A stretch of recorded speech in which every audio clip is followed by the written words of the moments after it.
Let's talk about conditional logic, an important concept all over programming. What do I mean by conditional logic? We've learned about Booleans, right? We have true and we have false. And some of you might be wondering why they're so useful. And when it comes to conditional logic, Booleans are really, really important. For example, let's say we create a variable, is old.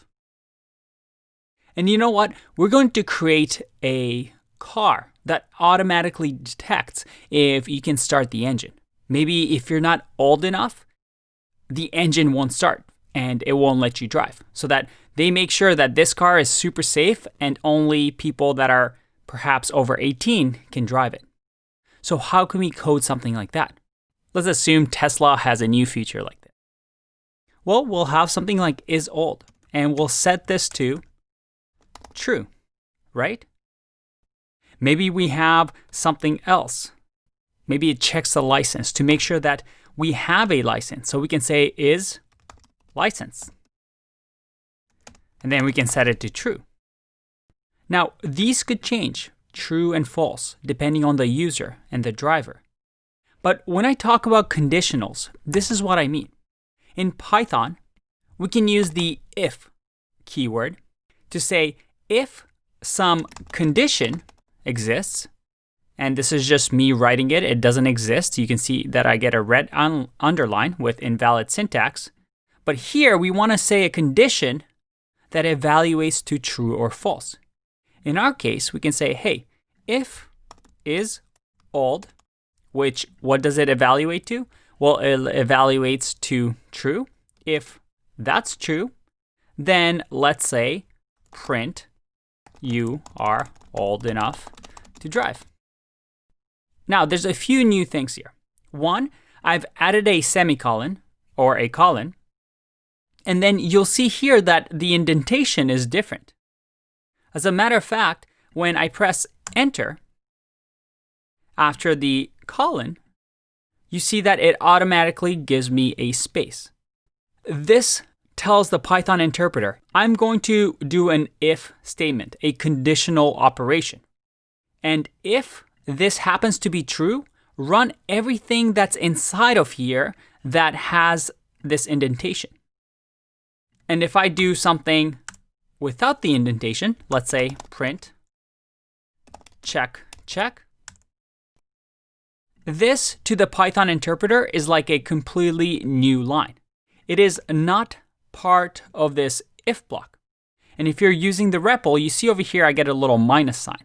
If I click this, you see how it hides? Well, what it does is it's saying, hey, this is a code block over here. It's an entire thing in itself. But anything outside that is not indented, well, doesn't belong to it. So to a Python interpreter, it's going to say, I have this line, and then I have this line. Let me show you what I mean. If I run this program, I get, you are old enough to drive, and then I also get check, check. But what if I say is old is now false? What do you think will happen? If I run this, I get check, check. Our Python interpreter is going to say, hey, set variable is old to false. Hey, set is licensed equals to true. And then it's going to go to line 3. Nope, nothing there. I'm going to keep going. Line 4, hey, if is old, is this true? No, if old is false. And the interpreter is going to say, okay, I'm only supposed to run this piece of code if this is true. Because this is now false, I'm just going to completely ignore what's underneath here and just go to the next line that has, well, no indentation. So it's going to print check, check. And this is the power of conditionals. We're able to essentially skip lines. The interpreter doesn't even care what's in here because I just told my program to skip from line 4 to line 6. How cool is that? So we learned that there's this if keyword, but there's also another thing we can use called else. And you'll notice here that I didn't add it to the indentation. And else, as the name suggests, simply says, hey, if this something is true, then do this. Otherwise, also else, do this. And again, you see that I've added the indentation. So try to guess what's about to happen in this program. If I click run, I get check, check, because it's saying, hey, is that true? Nope, it's not true. Okay, I'm going to completely ignore that.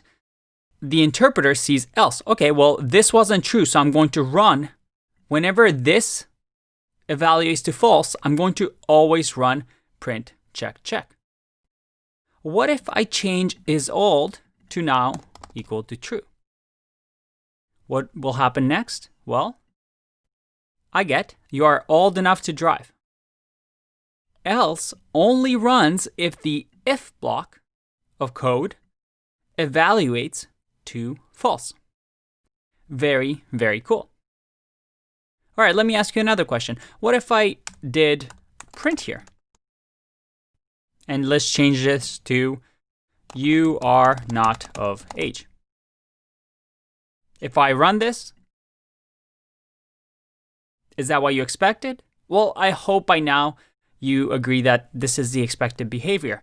Because is old is true, I'm going to print this. And then Python interpreter is going to say, well, this was true, so I'm going to completely ignore the else block and then just go to the next line. What's on line 8? Nothing. So I'm going to go to line 9 and I'm going to print okay, okay, okay. As you can see, we're now controlling the flow of our programs, where instead of going from 1 to 9, just line by line, we're now saying at line 4, do some sort of check, and based on that, skip a few lines. Very, very cool. All right, there's one other thing I want to show you, and it's the if.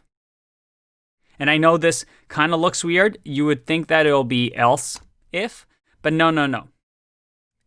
It's if. And what do you think this does? Well, you use it in combination with if. You say if something, if otherwise, else, if another condition, so let's say is licensed, then do another condition. So let's say print you can drive now. So let's go through this again. I'm going to say, is this person old enough? If that person is old enough and this evaluates to true, well then I want you to run this. Otherwise, I want you to run this condition. Hey, is this true? No. If it's not true, then jump to else. So what will happen here? If I click run, we get true for the first conditional block right over here. So automatically Python interpreter is going to say, well, we just got true here, so I'm going to ignore this and then print okay, okay. But let's say that is old is now false. What will happen next? If I click run, this is false, so Python interpreter is going to say, nope, not going to care about this block. And I'm going to go, hey, else if a condition, hey, is this person licensed? Yep, they are. So I'm going to print you can drive now and ignore else. So it works like this. What if both of these were false? Well, as you can imagine, the Python interpreter is going to ignore, it's going to run this, say, nope, this is false, this, nope, this is false, and then finally it's going to run this. You see that else is a catch-all. That is, if none of these conditions are true, then we're just going to run this. So it's a backup in a sense. Hey, if all things fail, then just do this.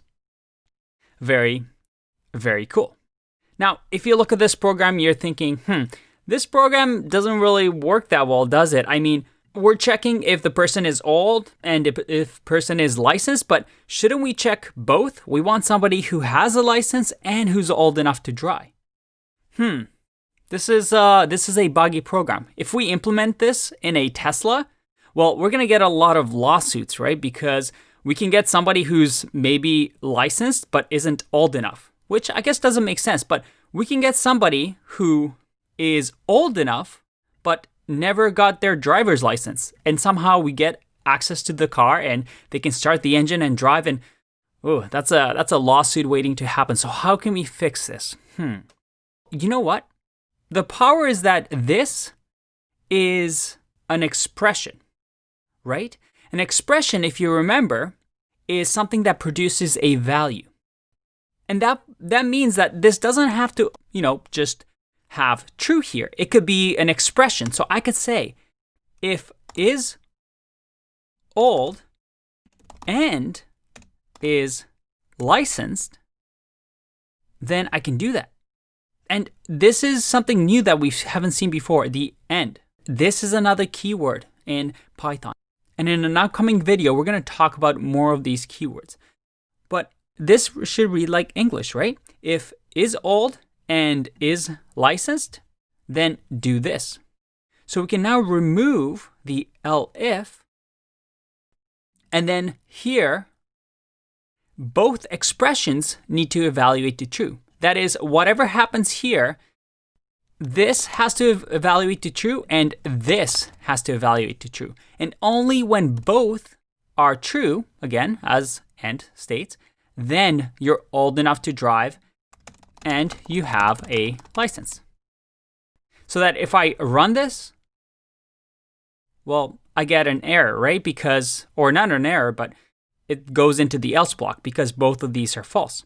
If only one of them is true and I click run, you are not of age because both of these have to be true. If I click run, hey, all right, the car is starting. You can drive away with your Tesla. Okay, before I finish this video, because this is a lot, I want to just note one thing. That is the elif statement.